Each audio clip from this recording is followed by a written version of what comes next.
మనం చాలామంది పూజ చేసేటప్పుడు ఈ ఒక పెద్ద తప్పు చేస్తున్నాం. మీరు మహాలక్ష్మి విగ్రహాన్ని లేదా కలశాన్ని నేరుగా నేలమీద పెడుతున్నారా? లక్ష్మీ విగ్రహాన్ని లేదా కలశాన్ని ఎప్పుడూ నేరుగా నేలమీద పెట్టకండి. అలా నేలమీద పెట్టడం వల్ల సానుకూల శక్తి వృధాగా పోతుంది. పాజిటివ్ ఎనర్జీ నేరుగా భూమిలోకి వెళ్ళిపోతుంది. దీనివల్ల పూజా ఫలం పూర్తిగా దక్కదు.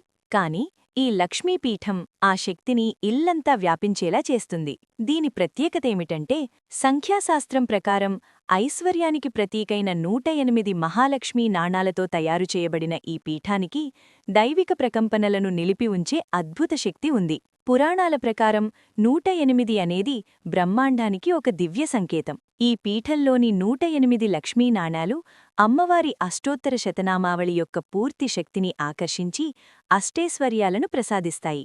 శాస్త్రాల ప్రకారం ప్రతి శుక్రవారం దీనిపై అభిషేకం చేసి ఆ పవిత్ర జలాన్ని తులసి మొక్కకు పోయడం వల్ల మీ ఇంట్లో సంపద వృద్ధి చెందుతుంది. వ్యాపారం చేసేవారు దీనిని ఖచ్చితంగా తమ క్యాష్ కౌంటర్లో పెట్టుకోవాలి. ఇది గ్లాస్ కాదు, చాలా స్ట్రాంగ్ మెటీరియల్ మరియు వాటర్ ప్రూఫ్ కూడా. అనవసరమైన వస్తువుల కోసం ఖర్చు చేసే బదులు ఇంటికి హృదయం లాంటి మీ పూజాగదికి దీనిని ఈరోజే తీసుకురండి.